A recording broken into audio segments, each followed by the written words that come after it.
কিয়ামতের দিন মুসিবতের সময় যতক্ষণ পর্যন্ত বনি আদমকে আল্লাহ পাক 5টি প্রশ্ন করবেন, জবাব দিতে না পারবে, আল্লাহ পাক কাউকে ছাড়বে না। মেহেরবানি করে সবাই হাত তুলে বলেন কয়টা? আরো জোরে বলেন কয়টা?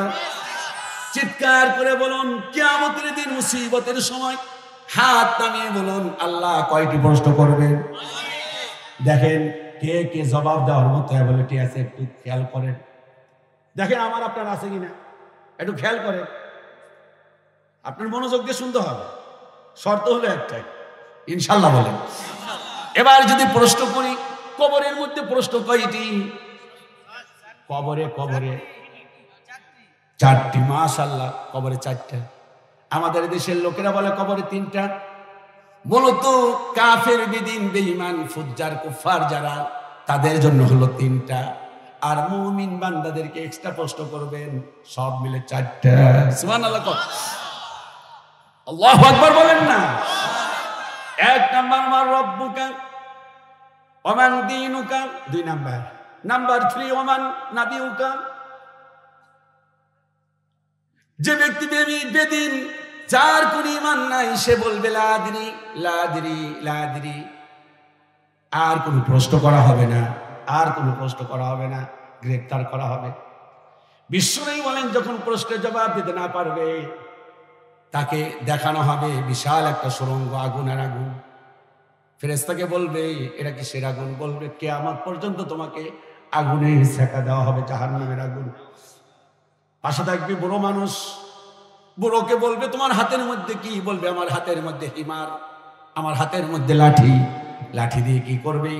যতক্ষণ পর্যন্ত ইসরাফিল আলাইহিস সালাতু ওয়াস সালাম সিংহায় ফুৎকার না দিবে ততক্ষণ পর্যন্ত তোরে শুধু পিটাবো। এটা হলো অবস্থা।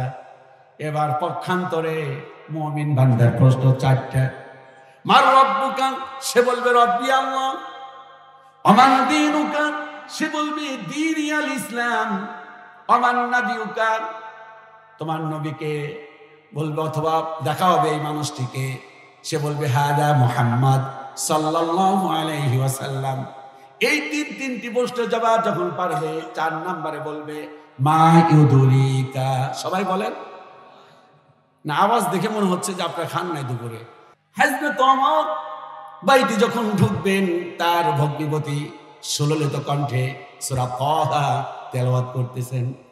তাহা মা আনসালনা আলাইকাল কুরআনা লিতাশকা। কিয়ামতের দিন মুসিবতের সময় জান্নাতের মধ্যে আল্লাহ রাব্বুল আমিন তিনি কি হয়ে যাবেন? জান্নাতের তিনি সভাপতি হয়ে যাবেন। বিশ্বনবীকে বলবেন ইয়া রাসূলুল্লাহ মেহেরবানি করে আপনি কোরআন তেলাওয়াত করুন। আল্লাহর নবী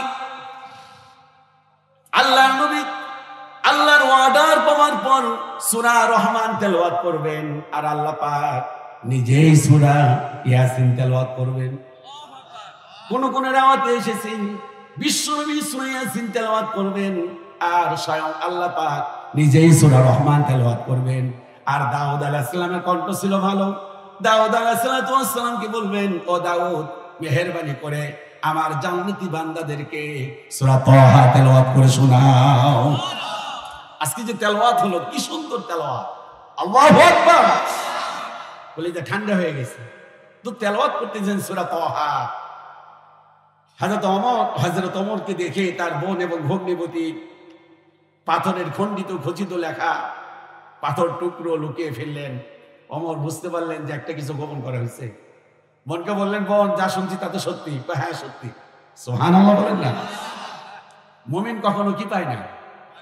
ভয় পায় না। মুমিন কখনো বাতিলের কাছে, জালেমের কাছে মাথা নত করে না।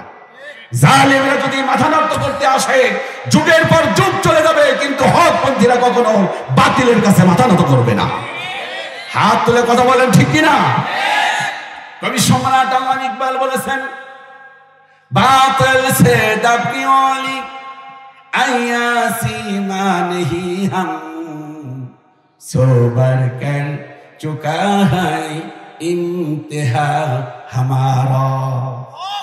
এ বাতিলের গোষ্ঠী তোরা তাকায় তাকায় দেখ কত জুলুম করছিস হকদের উপরে, মাথার টুপি খুলে ফেলতে চেয়েছিস, হকপন্থী আলেমদেরকে জেলখানায় ভরেছিস, ভরে নাই? সারা পৃথিবীতে ভরে নাই? আলেমদের উপর জুলুম কি এটা নতুন না পুরাতন? অনেক পুরাতন। ইমাম আবু হানিফা রাহিমাহুল্লাহ, উনি আমাদের ইমাম আজম, তাকে জেলখানায় ভরে এরপর ভাতের মধ্যে বিষ মিশিয়ে এরপর তাকে শহীদ করা হয়। যেদিন তাকে শহীদ করা হয় তার আগের দিন তার মাকে ডেকে আনলেন, মাকে ডেকে এনে জেলখানার মধ্যে মায়ের সামনে পিটাই দিছে। মায়ের বয়স প্রায় 100 কাছাকাছি। পিটাচ্ছেন, মা একবার হাসতেছেন আর একবার চোখের পানি ছাড়তেছেন। মারা যখন শেষ, ইমামে আজম আবু হানিফা রাহিমাহুল্লাহ মাকে বললেন, মা আমার মারে তুমি কাঁদো কেন, হাসো কেন? যেদিন শহীদ হবেন তার আগের দিন। মা বললেন, বাবা কত দুঃখজনক ঘটনা, তোমাকে ওরা বেত দিয়ে পিটায়, লোহার রড দিয়ে পিটায়, এরপরেও তাদের কলিজা ঠান্ডা হয় না। তাদের জেদ মিটানোর জন্য আমি হলো মা, জন্মদাত্রী মা, আমার সামনে ডেকে এনে আমার সামনে তোমারে পিটায়, এটা আমি সহ্য করতে পারি না। এই জন্য আমি চোখের পানি ছেড়েছি, আমার মাঝে মধ্যে এসে দিয়েছি। এই কারণে এত জুলুম করা হচ্ছে, এত অত্যাচার করা হচ্ছে, আমি অবাক হয়ে যাচ্ছি যে তুমি বাতিলের কাছে মাথা নত করো না, এই জন্য আমি হাসতেছি। সুবহানাল্লাহ বলেন। আল্লাহ রাব্বুল আলামিন বলেন, ইন্নাল্লাযীনা ক্বালু রাব্বুনাল্লাহু সুম্মা ইসতাকামু তাতানাজ্জালু আলাইহিমুল মালাঈকাতু আল্লা তাখাফু ওয়া লা তাহজানু ওয়া আবশিরু বিল জান্নাতিল্লাতী কুনতুম তুআদুন। খুব মনোযোগ দিয়ে শুনতে হবে। আখিরে মোনাজাতের আগে চলে যাওয়ার কারো নিয়ত আছে নাকি? আমি কিন্তু আলোচনা শুরু করিনি, আমি সূচনা তার ভূমিকাতে একটি আমাদের সম্মানিত চেয়ারম্যান সাহেবকে খুব ভালো লাগছে, ওনার সৌজন্যে কথাগুলো বলতেছি একটু আলহামদুলিল্লাহ। জেনারেল শিক্ষিত লোকগুলো যখন কোরআনের কথা বলে আমার খুব ভালো লাগে, কারণ চেয়ারম্যান সাহেবের ছেলে যদি এই এলাকার সবচেয়ে বড় মসজিদের খতিব হয়ে যায়, দেখবেন এলাকায় ইয়া বা ট্যাবলেট আশেপাশে জিনিস দূর হতে সময় লাগবে বেশি না কম? কম। আর চেয়ারম্যান সাহেব নিজে যদি খুতবা দিতেন, আপনারা চাচ্ছেন না যে উনি খুতবা দিক নাকি? উনি দাড়ি রাখবে, আপনি টেনশন করে দরকার নেই, একটা সময় আসবে দাড়ি রাখবে। আমি বুঝলাম না আপনারা আমার কথায় কি আপনারা বিরক্ত হচ্ছেন নাকি? না, আপনি ওনার খুতবার কথা বললাম, আপনি ওনার দিকে তাকিয়ে আছেন। শুধুমাত্র আমি এটি ছোট করতেছি না, বাংলাদেশ ভারত পাকিস্তানে শুধুমাত্র দাড়ি ছাড়া লোকগুলোকে ইমামতি দেয় না, অন্যান্য রাষ্ট্রে টুপিও লাগে না, দাড়িও লাগে না, বড় বড় মসজিদের ক্ষতি। আমি কি বাড়িয়ে বললাম? ভাই বাহ্যিক সৌন্দর্য বাদ দেন, ভিতরে সৌন্দর্য গ্রহণ করেন। আমাদের দেশের অবস্থা হলো যার যত বড় টুপি আর আবাকাবা যত বেশি লাগিয়েছে সে হলো বড় হুজুর। কথা বলেন না, কথা বলেন না। অথচ বিশ্বনবী বলেছেন যে আল্লাহ পাক ইন্নাল্লাহা লা ইয়ানজুরু ইলা সুওয়ারিকুম, এই তোমাদের চেহারা দেখে না, চেহারা মানে কি? কাপড় চোপড় দেখে না, তোমার দামি পাঞ্জাবি দেখে না, তোমার আমলও দেখে না, ওয়ালাকিন ইয়ানজুরু ইলা কুলুবিকুম, তোমার যেটি দেখে তোমার ভিতরে কেমন আছে। সুবহানাল্লাহ।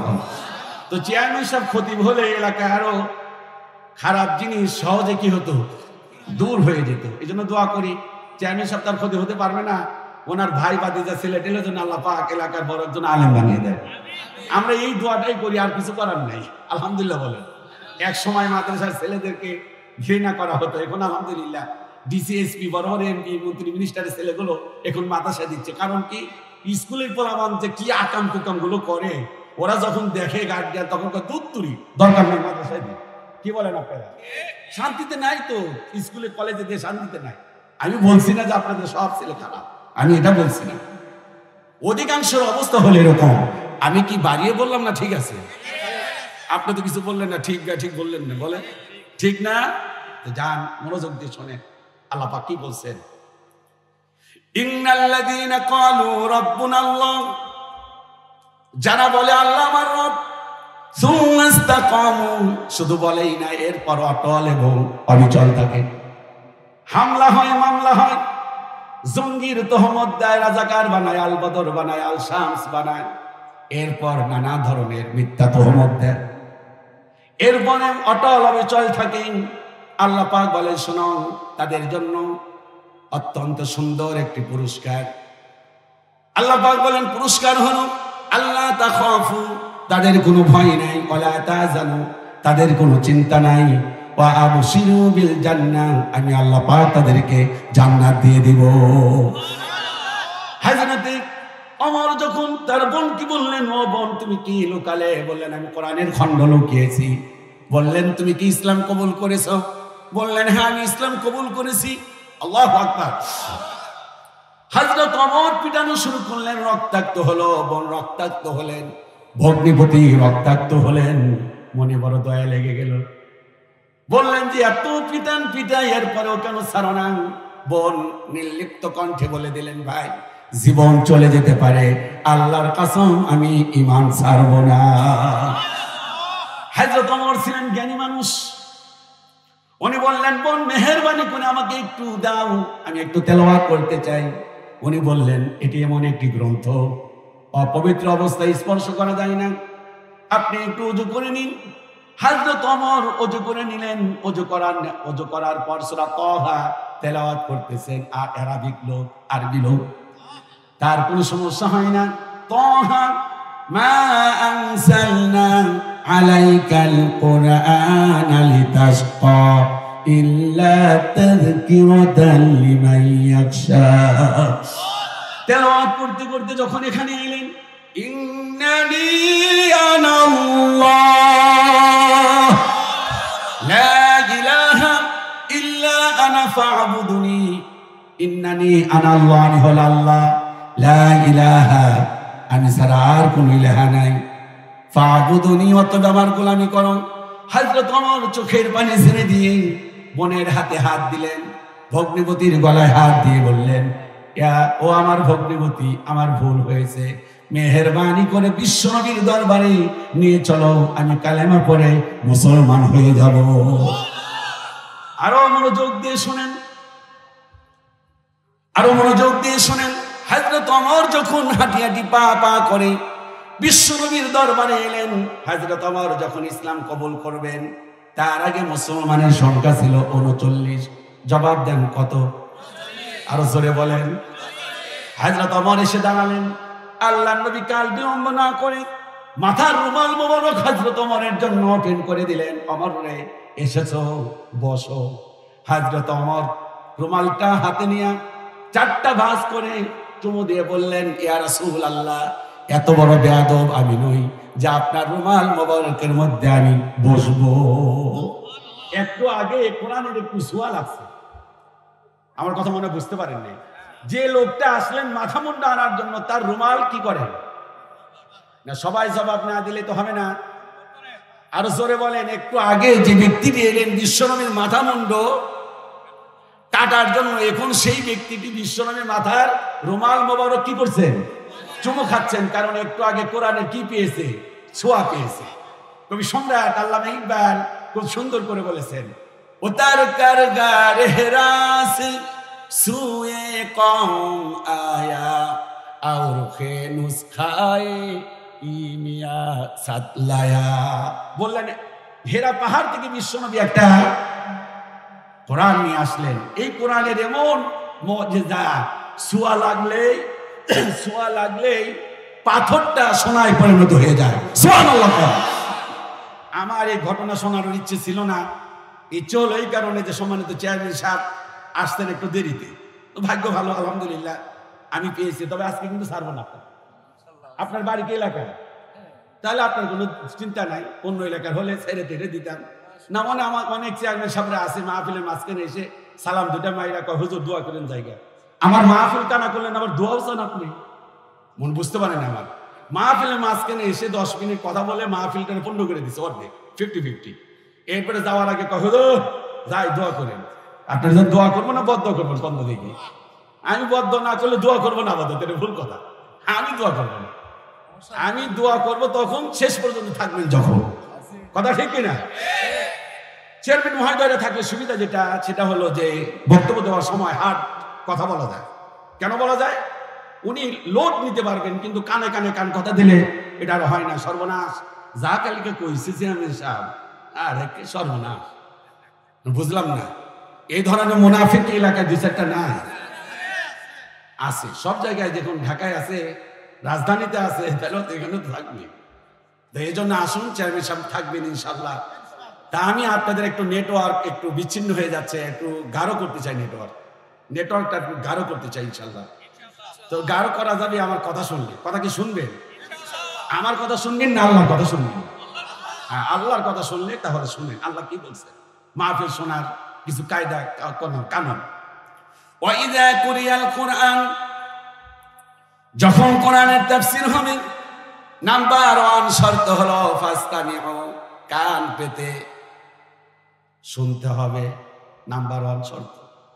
ওয়ানসিতু, দ্বিতীয় নাম্বার শর্ত হলো চুপ থাকতে হবে। এবার যদি আল্লাহকে প্রশ্ন করেন, আল্লাহ যদি চুপ থাকি আর কান পেতে শুনি, লাভটা কি? আল্লাহ পাক লাভের কথা বললেন, লাআল্লাকুম তুরহামুন। আমি আল্লাহ পাক ওয়াদা করলাম অবশ্যই তোমরা সাকসেসফুল হতে পারবে। এটা হলো শর্ত দুইটা, কথা বলা যাবে না। আর কি থাকতে হবে? চুপ থাকতে হবে। এটা হলো 1 নম্বর শর্ত।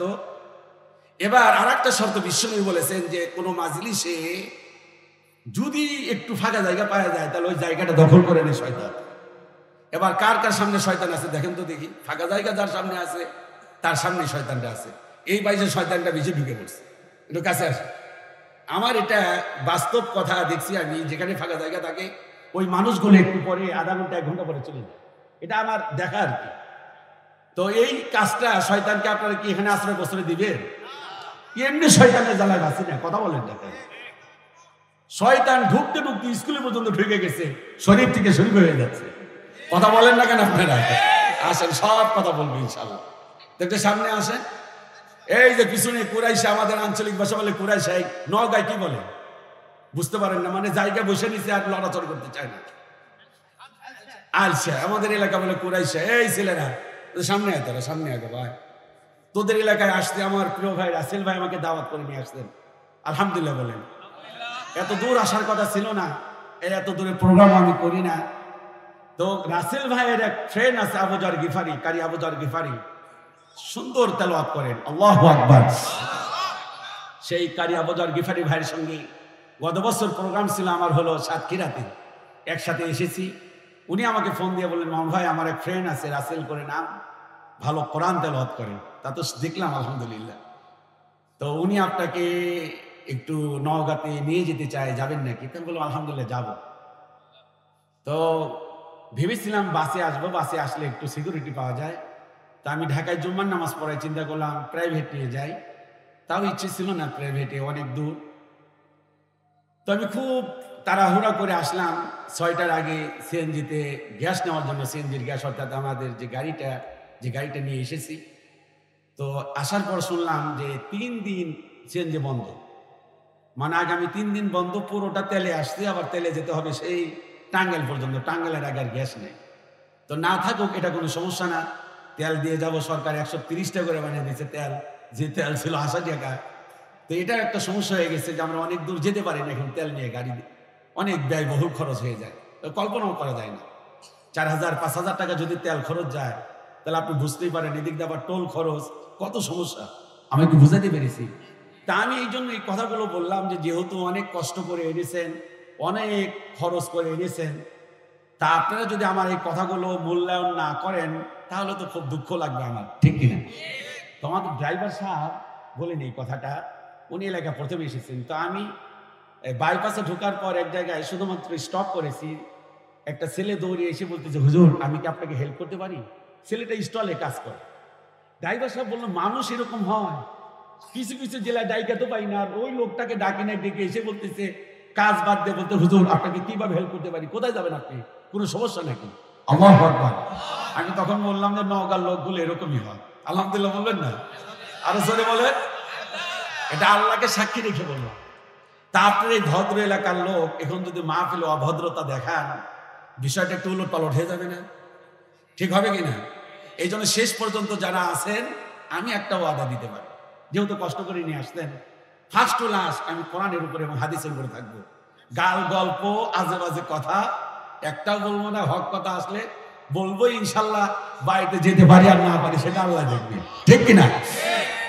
আপনার হক কথা তারা শুনতে পারবেন না। যা চলবে, যাদের হালকা পাতলা, যাদের খাইজানি চুলকানি আছে, ভাইরাস আছে, ইনশাল্লাহ সহ্য করেন, দেখবেন ভালো হয়ে যাবে। না আর যদি সহ্য করতে না পারেন, আপনি খাইজানি আর চুলকানিতে মারা যাবেন। কথা বলেন না কেন আপনারা? তাহলে ইনশাল্লাহ আপনাদের সাথে এবার নেটওয়ার্ক কমিউনিকেশন, আপনাদের সাথে সম্পর্কটা মাশাআল্লাহ এখন আগের চাইতে ভালো হয়েছে। এবার একটা সালাম দিয়ে দেখি তো কেমন হয়। আসসালামু আলাইকুম। বোঝা গেছে মহব্বত বাড়ছে, আগের চাইতে বাড়ছে, আলহামদুলিল্লাহ। আমি কথা বলি খুব ফ্রি, একদম ফ্রি, একদম। যাতে অযোগা গ্রামের মানুষও আছে, যারা এক অক্ষরও বুঝে না পারে না, তারা যেন আমার কথা বুঝতে পারে। আমি খুব সহজ সরল ভাষায় বলার চেষ্টা করি। আমার প্রফেশন হলো আমি একজন টিচার। এই ওয়াজ মাহফিল এটা আমার পেশা না, পেশা মূলত শিক্ষকতা। ওয়াজ মাহফিল আল্লাহ পাক নেন, কথা বলি, দেশের বাইরে যাই, এটা আল্লাহ পাক দয়া করেছেন। সুবহানাল্লাহ বলেন। আমার বাবা ছিলেন একজন পুলিশের অফিসার, ঘুষ টুস খাইতেন না, জীবনটা সারাটা জীবন কষ্ট করেছেন। আপনাদের এলাকায় আশেপাশেই তিনি প্রায় 12-14 বছর চাকরি করছেন, মারা গেছেন 2 বছর আগে। তো আল্লাহ পাক যেহেতু দয়া করেছেন, পুলিশের ছেলে হে কোরআনের কথা বলতে আসতেই, অতএব ইনশাআল্লাহ কোরআন থেকেই কথা বলবো ইনশাআল্লাহ। এবার কি রাজি আছেন আপনারা? যারা রাজি আছেন হাত তুলে দেখান তো দেখি। ইনশাআল্লাহ, হ্যাঁ মাশাআল্লাহ, হাত নামান। আমি 1 ঘন্টা আলোচনা করব। এতক্ষণ যা বললাম আপনাদেরকে এক্সট্রা শোনালাম, এখন থেকে 1 ঘন্টা আলোচনা করবো ইনশাআল্লাহ। আমরা একটু হাত তুলে বলি লিল্লাহি তাকবীর। এখানে বিবাহিত সংখ্যা বেশি না অবিবাহিত সংখ্যা বেশি? আচ্ছা, যারা বিয়ে শাদী করো নাই তারা হাত তোলো তো বাবারা, হাত তোলো। আমি একবার তাকবীর দিব, তোমরা আল্লাহু আকবার বলবো। বিবাহিত বনাম অবিবাহিতদের মধ্যে একটু পাল্লা হবে ইনশাআল্লাহ। এই পাল্লা কে পারে আর কে হারে সেটাই দেখবো। যারা বিয়ে করো না হাত তোলো, হাত তোলো। লিল্লাহি তাকবীর। এবার আপনারা বলেন তো লিল্লাহি তাকবীর। খুবই দুঃখজনক যে অবিবাহিত ছেলেরা আসে নাই, এটা খুবই দুঃখজনক। আসলে আর একটু ভালো হতো ইনশাআল্লাহ। আসুন আমার ভাইরা, মূল আলোচনা শুরু করতে যাচ্ছি।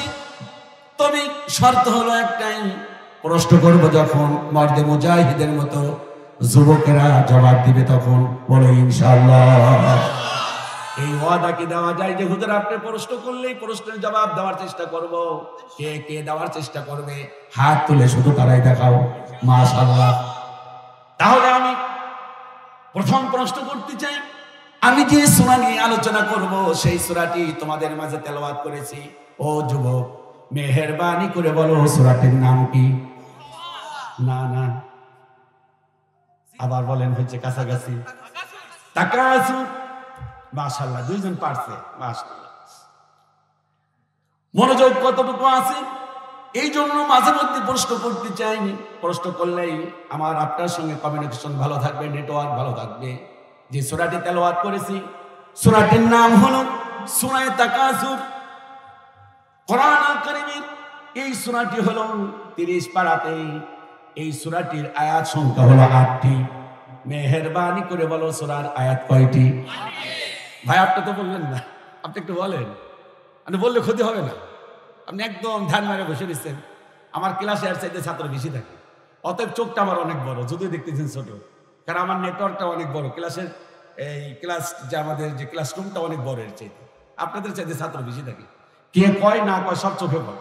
চেয়ারম্যান সব বলবেন না, আপনি অনেক চেয়ারম্যানটা বলতে চান, আমি চেয়ারম্যান, আমি বলবো কে? তো কি কো আশ্চর্য ব্যাপার, আপনি চেয়ারম্যানকে বলবেন না? আপনারও বেশি বলবেন, কারণ আপনি ভালো হলে পুরা ইউনিয়ন ভালো হয়ে যাবে, আর চেয়ারম্যান চোর হলে সব চোর গন্ড মাস্তান হয়ে যাবে। কথা বলেন না কেন? আমি এক মাহফিলে গিয়ে বললাম যে ভাই কি বলেন, এলাকায় তো ট্যাবলেট খায়, চেয়ারম্যান কি করে? হুজুর চেয়ারম্যানই খায়, চেয়ারম্যানই খায়, আপনি ট্যাবলেট আপনি কি কর?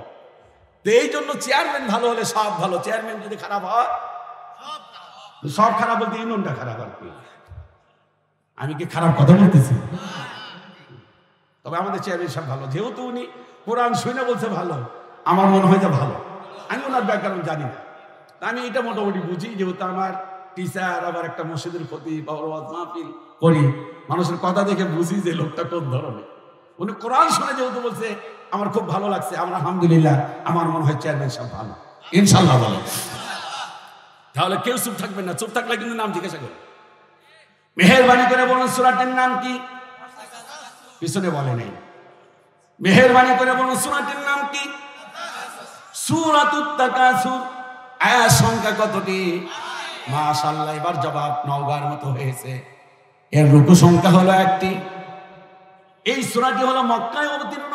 কোরআনুল কারীমের সূরাগুলো সাধারণত 2 জায়গায় অবতীর্ণ, একটি হলো মাক্কি, অপরটি কি মাদানী। একজন মানুষ কি কোনো যুবক হাত তুলে বলতে পারবে মাক্কি সূরা কতটি, মাদানী সূরা কতটি? একজন বলবে, হাত তুলে, ভুল হলে সমস্যা নেই। মাক্কি সূরা হলো 86টি, মাদানী সূরা হলো 28টি। মাক্কি সূরাগুলো ছোট্ট ছোট্ট, ক্ষুদ্র ক্ষুদ্র। মাক্কি সূরার মধ্যে আখিরাতের আলোচনা, পরকালের আলোচনা। আর মাদানীর সূরাগুলো লম্বা লম্বা আয়াত, লম্বা লম্বা সূরা। মাদানীর সূরাগুলো হাট লাইনে, আস-সারিকু ওয়াস-সারিকা, চোর এবং চোরনির হাত কেটে দাও, মাদানী সূরা। বিশ্বনবী শক্তি সঞ্চয় করার পর আল্লাহ পাক হাট লাইনের আয়াত দিলেন, সুবহানাল্লাহ। কোন আয-যানিয়াতু ওয়াজ-যানি ফাজলিদু কুল্লা ওয়াহিদিন মিনহুমা মিআতা জালদা। জিনাকার জিনাকারিনীকে 100 বেত্রাঘাত করো। এগুলো হলো মাদানী সূরার বৈশিষ্ট্য। আমি এখন সূরা তাকাসুর আলোচনা করলাম। সূরা তাকাসুর এই শব্দের অর্থ হলো প্রাচুর্য। মেহেরবানি করে বলেন তাকাসুর শব্দের অর্থ কি? আরো জোরে বলুন। অনেকেই বলবেন হুজুর প্রাচুর্য তো বুঝি না, আমরা শিক্ষিত মানুষ না অশিক্ষিত মানুষ। প্রাচুর্য মানে ধন সম্পদ। আল্লাহ পাক ধন সম্পদের নামে সূরা নাজিল করলেন, বলি সুবহানাল্লাহ। এই কোরআনুল কারীমের 114 খানা সূরা। কত? 114 খানা সূরার মধ্যে আল্লাহ পাক গাভীর নামে সূরা দিলেন, মশার নামে সূরা দিলেন, লোহার নামে সূরা দিলেন। সুবহানাল্লাহ করব। আবার আল্লাহ পাক এই কোরআনুল কারীমে সংসদের নামে সূরা দিয়েছেন। সূরাটির নাম হলো সূরাতুশ শূরা। শূরা মানে পরামর্শ, সংসদ। এই কোরআনুল কারীমে আল্লাহ পাক ক্ষমতার নামে সূরা দিয়েছেন, কারণ একবার কেউ ক্ষমতায় গেলে আর কেউ ক্ষমতা থেকে, এটা বলেন না কেন বুঝলাম না, যে এই ক্ষমতায় যায় সেই ক্ষমতা থেকে কেউ নামতে চায় না। এই জন্য আল্লাহ পাক একটি সূরা দিলেন, সূরাটির নাম হলো সূরাতুল মুলক। এই যে আমি দামি দামি কথা বলতেছি, শুধু কান পেতে শুনলে হবে না, দিলের মধ্যে নিতে হবে, দিলের মধ্যে নিতে হবে। সূরাতুল মুলক, মুলক মানে ক্ষমতা। সুবহানাল্লাহ। সংসদের নামে সূরা, ক্ষমতার নামে সূরা। এরপর আল্লাহ রাব্বুল আলামিন কোরআনুল কারীমে রাজধানীর নামে সূরা দিয়েছেন। সূরাটির নাম হলো সূরাতুল বালাদ। আল্লাহ পাক মানুষের নামে সূরা দিয়েছেন, সূরাটির নাম হলো সূরাতুন নাস। আবার সূরাতুদ দাহর, হাল আতা আলাল ইনসানি হিনুম মিনাদ দাহর লাম ইয়াকুন শাইআন মাযকুরা। আজকে যে সূরা নিয়ে আলোচনা করব, সূরার নাম কি? তাকাসুর। তাকাসুর শব্দের অর্থ কি? প্রাচুর্য। মাশাআল্লাহ, এটা এরকম নেটওয়ার্ক থাকতে হবে। এবার সহজ সরল অনুবাদ শোনাচ্ছি। আলহাকুমুত তাকাসুর। আল্লাহ পাক বলেন প্রাচুর্যের প্রতিযোগিতা, ধন সম্পদের প্রতিযোগিতা। আল্লাহ পাক বলেন আলহাকু, তোমাদেরকে গাফেল করে রেখেছে। এই ছেলেরা, এই যে ডান পাশে কারা? ও মাইক ম্যান, আচ্ছা মাশাআল্লাহ, হাঁটারি করবে না। আলহাকুমুত তাকাসুর, মনোযোগ দিয়ে শোনেন, একটু ডান বাম তাকাবেন না, মেহেরবানি করে আল্লাহর রাস্তে বলতেছি। আমি মুসাফির মানুষ, আমি যাবার প্রাক্কালে আপনাদের প্রাণ ভরে দোয়া করে দেব ইনশাআল্লাহ। বিশ্বনবী বলেছেন 3 ব্যক্তির দোয়া আল্লাহ ফিরিয়ে দেয় না, তার মধ্যে নাম্বার 1 মুসাফির, 1 নাম্বার মুসাফির। অতএব আমি প্রাণ খুলে দোয়া করে দেব, যারা বসে থাকেন ভাগ্য পরিবর্তন হয়ে যাবে ইনশাআল্লাহ। আপনি চলে যাওয়া মানে চেয়ারম্যান সাহেবকে সাথে বেয়াদবি করা। উনি একজন সম্মানিত ব্যক্তি, এত মূল্যবান সময় নেই, উনি আসলেন বসবেন, আপনি যদি চলে যান এটি ঠিক হবে না। আলহাকুমুত তাকাসুর, প্রাচুর্যের প্রতিযোগিতা, ধন সম্পদের প্রতিযোগিতা। আল্লাহ পাক বলেন তোমাদেরকে গাফেল করে রেখেছে, তোমাদেরকে দুনিয়ামুখী করে রেখেছে। আখিরাত থেকে বিমুখ করেছে। হাত্তা যুরতুমুল মাকাবির, এই যে প্রাচুর্যের প্রতিযোগিতা, ধন সম্পদের প্রতিযোগিতা তোমাদেরকে অন্ধ করে রেখেছে, তার সময়কাল হলো হাত্তা যুরতুমুল মাকাবির, যতক্ষণ পর্যন্ত তোমরা মরে না যাও, যতক্ষণ পর্যন্ত কবরে উপনীত না হও। কাল্লা সাউফা তা'লামুন, আল্লাহ পাক বলেন অবশ্যই তোমরা জানতে পারবে। সুম্মা কাল্লা সাউফা তা'লামুন, আল্লাহ পাক রিপ্লাই করলেন, পুনরাবৃত্তি করলেন। আল্লাহ পাক বলেন অবশ্যই তোমরা জানতে পারবে। আল্লাহ পাক এবার শোনাচ্ছেন, কাল্লা লাউ তা'লামুনা ইলমাল ইয়াকিন, নিশ্চিত জ্ঞান, তোমাদের পরিপক্ক জ্ঞান দিয়ে তোমরা সব জানতে পারবে। এমন এক সময় আসবে বুঝতে পারবে যে তখন কি কি করছিলাম। আল্লাহ পাক শোনাচ্ছে, লা তারাবুন্নাল জাহিম, জাহান্নাম তোমরা সরাসরি লাইভ দেখতে পারবে, প্রত্যক্ষ করবে। জাহান্নাম দাও দাও করে জ্বলবে, স্বচক্ষে দেখতে পারবে। আল্লাহু আকবার বলেন। সুম্মা লা তারাবুন্নাহা আইনাল ইয়াকিন, আল্লাহ পাক বলেন নিশ্চিত তোমাদের জ্ঞান, নিশ্চিত জ্ঞান দ্বারা তোমরা জাহান্নাম প্রত্যক্ষ করতে পারবে। সুম্মা লা তুসআলুন্না ইয়াওমাইযিন আনিন নাঈম, আর কিয়ামতের দিন আমি আল্লাহ পাক যত নিয়ামত দিয়েছি এই নিয়ামতের ব্যাপারে তোমাকে জিজ্ঞাসা করব।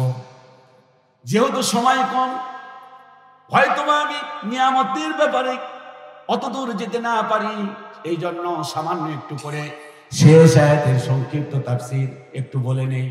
এই যে আল্লাহ পাক হাত দিলেন, দিয়েছেন কিনা একটু মেহেরবানি করে হাত উঁচু করেন, হাত নামান। এই যে হাত উঁচু করলেন, হাত নামালেন, এই যে একটা নিয়ামত। অনেক লোক আছে হাত উঁচু করতে পারে না, অনেক লোক আছে পাটা উঁচু করতে পারে না, অনেক লোক আছে চোখ দিয়ে কিছুই দেখতে পারে না। কোন এক মাহফিলে 3 থেকে 4 মিনিটের জন্য কারেন্ট চলে যায়, অন্ধকার হয়ে গেল, সবাই নিস্তব্ধ হয়ে গিয়েছে, হাউমাউ। পাশেই ছিলেন একজন অন্ধ, উনি বললেন যে হুজুর 3 থেকে 4 মিনিট, মাত্র 3 থেকে 4 মিনিট, এই 4 মিনিট সময় কারেন্ট ছাড়া অন্ধকারে থাকতে পারেন না। আর আমার বয়সটা হয়ে গেছে 50 বছর, 50 বছরে একদিনে কোনোদিন কোনো কিছু দেখি নাই। এই যে চোখ দিলেন আল্লাহ পাক, চোখের হিসাব নেবেন। আল্লাহ পাক দেখুন, খেয়াল করে দেখুন, পৃথিবীর যত প্রাণী বলেন মানুষের মতো সেজদা দিতে পারে না। ছাগলকে নিয়ে যদি আপনি মানুষের মতো সেজদা দিতে চান, ছাগল সেজদা দিতে পারবে না। গরু বলেন, ছাগল বলেন, ভেড়া বলেন, বাঘ বলেন, সিংহ বলেন, মানুষের মতো সেজদা দিতে পারবে না। আল্লাহ পাক যাতে করে মানুষ সেজদা দিতে পারে, এই জন্য আল্লাহ পাক হাতের মধ্যে 1টা 2টা 3টা 4টা 5টা 6টা 7টা হাজার হাজার জোড়া লাগিয়ে দিলেন।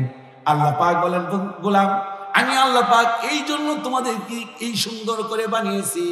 লাকাদ খলাকনাল ইনসানা ফি আহসানি তাকওয়িম, মানুষকে আমি আল্লাহ পাক সুন্দর করে সৃষ্টি করেছি। সুবহানাল্লাহ।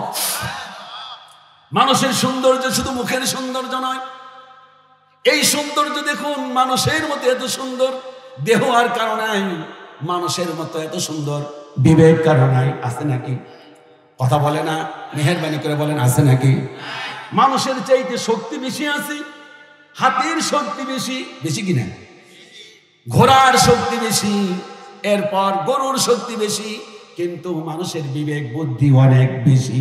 কথা বলে, মানুষের চাইতে হায়াত বেশি পায় এরকম প্রাণী আছে না নাই? আছে। কাসিম 1 নয় 2 নয়, আমার বন্ধুগণ 3 থেকে 350 বছর বাঁচে।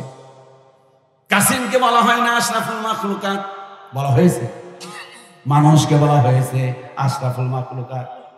বয়সের দিক থেকে বলা হয় নাই আমার বন্ধুগণ, হায়াতের দিক থেকে বলা হয় নাই। এই যে দৃষ্টি শক্তি মানুষের চাইতে, ওই যে শকুন বলেন, শকুনের দৃষ্টি শক্তি কম না বেশি? সবাই বলেন না বেশি না? দৃষ্টি শক্তিতে কিন্তু আমরা শকুনের কাছে হেরে গিয়েছি, ঠিক না? কথা বলেন ঠিক কিনা? হেরে গিয়েছি শকুনের কাছে। শকুনকে আশরাফুল মাখলুকাত বলে নাই। ধৈর্যের দিক থেকে দেখুন, মানুষের ধৈর্য কম না বেশি? আরে কি বেশি?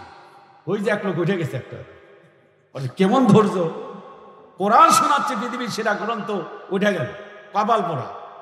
আপনি তো বললেন বেশি, মানুষ ঝোঁকে বেশি, কিন্তু আসলে কাজে বেশি না। ধৈর্যের দিক থেকে পিপিলিকার ধৈর্য অনেক বেশি। সুবহানাল্লাহ কোন 6 মাস, 6 মাস খাদ্য সংগ্রহ করে আর 6 মাস খাবার খায়। ওই যে এক ধরনের ব্যাঙ আছে, ঘ্যাগু ঘ্যাগু বলে, ব্যাঙের নাম কি? কোলা ব্যাঙ। 9 মাস দেখা যায় না, মাটির নিচে থাকে। কি তার ধৈর্য! মাথা উঁচু করে মুখটা বের করে তাকিয়ে থাকে, কখন এক ফোঁটা পানি বের হবে, পানি আসবে, সেই পানি সে মুখের মধ্যে দিবে। সুবহানাল্লাহ। ধৈর্যের দিক থেকে আমরা ব্যাঙের কাছে হেরে গিয়েছি। দৃষ্টি শক্তির কাছে আমরা ওই যে শকুনের কাছে হেরে গিয়েছি। শ্রবণ শক্তি আমাদের চাইতে কুকুরের শ্রবণ শক্তি অনেক বেশি, ঠিক না? ঘ্রাণ শক্তি আমাদের চাইতে বিড়ালের ঘ্রাণ শক্তি অনেক বেশি। খেয়াল করেন, আপনি সারাক্ষণ খাবার, সারাক্ষণ বসে আছেন, বিড়ালের খবর নাই, কিন্তু যখনই খাবার খেতে বসেছেন, হঠাৎ করে বিড়াল এসে মিয়াও মিয়াও করে। তার কারণ কি? তার কারণ হলো আল্লাহ পাক তার নাকের কাছে কয়েকটা কি দিছে? ছিদ্র তো শুধু দেয় নাই, মোবাইলের নেটওয়ার্ক মেশিন দিছে লম্বা লম্বা। তার কাছে খবর হয় অমুক বাড়িতে এই সময় খাবার শুরু করে দিছে। সুবহানাল্লাহ কোন না? এত শক্তি বেশি। সব জায়গা আমরা হেরে গেছি। শক্তিতে হেরে গেলাম, দৃষ্টি শক্তিতে হেরে গেলাম।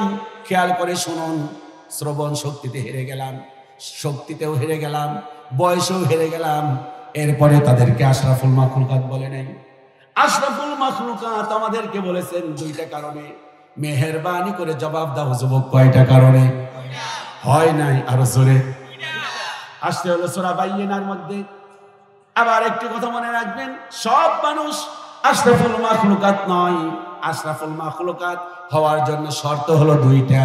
সূরাতুল বাইয়িনা, ইন্নাল্লাযীনা আমানু, 1 নাম্বার নিশ্চয় যারা ঈমান এনেছে, ওয়া আমিলুস সালিহাত, আর যারা ভালো কাজ করেছে। 1 নাম্বার আমল, 1 নাম্বার ঈমান, 2 নাম্বার ভালো কাজ। আল্লাহ পাক বলেন হুম খায়রুল বারিয়া, তারাই হলো সৃষ্টির সেরা। চিল্লা কি সুবহানাল্লাহ বলবেন না? অতএব আমার ভাইরা, মনোযোগ আছে তো ইনশাআল্লাহ? আমি শেষের আয়াতের তাফসীর করছি, কারণ কি জানেন, এতদিন আমি যাইতে পারবো না, এজন্য আগে একটু শেষ করে নিই। কিয়ামতের দিন, মুসিবতের সময়, যতক্ষণ পর্যন্ত বনি আদমকে আল্লাহ পাক 5টি প্রশ্ন করবেন, জবাব দিতে না পারবে, আল্লাহ পাক কাউকে ছাড়বে না। মেহেরবানি করে সবাই হাত তুলে বলেন কয়টা? আরো জোরে বলেন কয়টা? চিৎকার করে বলুন, কিয়ামতের দিন মুসিবতের সময় হাত নামিয়ে বলুন, আল্লাহ কয়টি প্রশ্ন করবেন? দেখেন কে কে জবাব দেওয়ার মতো অ্যাবিলিটি আছে, একটু খেয়াল করেন। দেখেন আমার আপনার আছে কিনা, একটু খেয়াল করেন। আপনার মনোযোগ দিয়ে শুনতে হবে, শর্ত হলো একটাই, ইনশাল্লাহ বলেন। এবার যদি প্রশ্ন করি, কবরের মধ্যে প্রশ্ন কয়টি? কবরে 4টি। মাশাআল্লাহ, কবরে 4টা। আমাদের দেশের লোকেরা বলে কবরে 3টা। মূলত কাফের, বেদিন, বেঈমান, ফুজ্জার, কুফার যারা, তাদের জন্য হলো 3টা। আর মুমিন বান্দাদেরকে এক্সট্রা প্রশ্ন করবেন, সব মিলে 4টা। সুবহানাল্লাহ, আল্লাহু আকবার বলেন না? 1 নাম্বার আমার রব্বুকা ওমান দীনুকা, 2 নাম্বার। নাম্বার 3 ওমান নাবিউকা। যে ব্যক্তি বেদিন, যার কোনো ঈমান নাই, সে বলবে লাদিরি লাদিরি লাদিরি। আর কোনো প্রশ্ন করা হবে না, আর কোনো প্রশ্ন করা হবে না, গ্রেফতার করা হবে। বিশ্বনবী বলেন, যখন প্রশ্নের জবাব দিতে না পারবে, তাকে দেখানো হবে বিশাল একটা সুড়ঙ্গ, আগুনের আগুন। ফেরেশতাকে বলবে, এটা কি সেরা আগুন? বলবে, কিয়ামত পর্যন্ত তোমাকে আগুনে সেকা দেওয়া হবে, জাহান্নামের আগুন। পাশে থাকবে বুড়ো মানুষ, বুড়োকে বলবে, তোমার হাতের মধ্যে কি? বলবে, আমার হাতের মধ্যে হিমার, আমার হাতের মধ্যে লাঠি। লাঠি দিয়ে কি করবে? যতক্ষণ পর্যন্ত ইসরাফিল আলাইহিস সালাতু ওয়াস সালাম সিংহায় ফুৎকার না দিবে, ততক্ষণ পর্যন্ত তোরে শুধু পিটাবো। এটা হলো অবস্থা। এবার পক্ষান্তরে মুমিন বান্দার প্রশ্ন 4টা। মার রব্বুকা, সে বলবে রব্বি আল্লাহ। অমান দীনুকা, সে বলবে দীনি আল ইসলাম। অমান নাবিউকা, তোমার নবীকে বলবে, অথবা দেখা হবে এই মানুষটিকে, সে বলবে হাদা মুহাম্মদ সাল্লাল্লাহু আলাইহি ওয়াসাল্লাম। এই তিনটি প্রশ্নের জবাব যখন পারবে, 4 নম্বরে বলবে মা ইউদুরিকা। সবাই বলেন না, আওয়াজ দেখে মনে হচ্ছে যে আপনারা খান নাই দুপুরে। সবাই বলেন মা ইউদুরিকা। মা ইউদুরিকা মানে এ গোলাম বলবে মা ইউদুরিকা। ফেরেশতা বলবে ও আল্লাহর গোলাম, তুমি শিখলে কিভাবে? সে বলবে করাতু কিতাব আল্লাহ, আমি আল্লাহর কিতাব পড়ে পড়ে শিখেছি। অনেকে সুবহানাল্লাহ কয় না, কারণ কি কোরআন পড়তে পারে না। যদি কয় নাই কোরআন পড়তে পারে, জানা যে কাজ হবে না। আমার এটা বলেন, তাও তো আল্লাহ মাফ করতে পারে। বলুন সুবহানাল্লাহ। তাহলে মেহেরবানি করে যুবক তুমি বলো একটু দাঁড়াও দেখি, তুমি একটু দাঁড়াও না, তুমি আপনি না, এই ছেলেটা দাঁড়াবে, দাঁড়াও। তুমি পিছনে দেখো কেন? তুমি তো সামনে না। বলো 4 নাম্বার প্রশ্নটা কি আরবিতে বলো। না দাঁড়িয়ে মুখ তুললে হবে না, তোমার বিয়ে করে তা নিয়ে লজ্জা পাওয়ার কিছু, বলতেই হবে তোমাকে। আমি ঢাকা থেকে আসতে এত কষ্ট করে তুমি বলবা না, আর আমি অবস্থায় চলে যাব না। মা প্রথম আছে, মা পরে কি? লজ্জা পাচ্ছ? লজ্জার কিছু নাই, এরপর মনোযোগ দিও। মা ইউদুরিকা, লজ্জার কিছু নেই। আলহামদুলিল্লাহ বলেন। এটা কি লজ্জা দেওয়া হলো? বিশ্বনবী সাহাবীদের জিজ্ঞাসা করতে, কেউ পারতেন না, কখনো পারতেন না। আলহামদুলিল্লাহ বলেন না।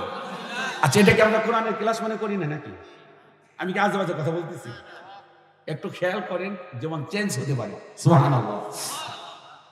মা ইউদুরিকা, যেহেতু ওই যুবক পারে নাই, তাহলে বুড়ারাও পারে নাই, না পারাটাই স্বাভাবিক, ঠিক কিনা? সবাই বলেন মা ইউদুরিকা। বলবি তুমি কোথা থেকে শিখলে? সে বলবে করাতু কিতাব আল্লাহ, আমি আল্লাহর কিতাব পড়েছি। ওয়া আমানতু বি, এর প্রতি ঈমান এনেছি। ওয়া সাদ্দাকতা, একে সত্য কিতাব হিসেবে জেনেছি।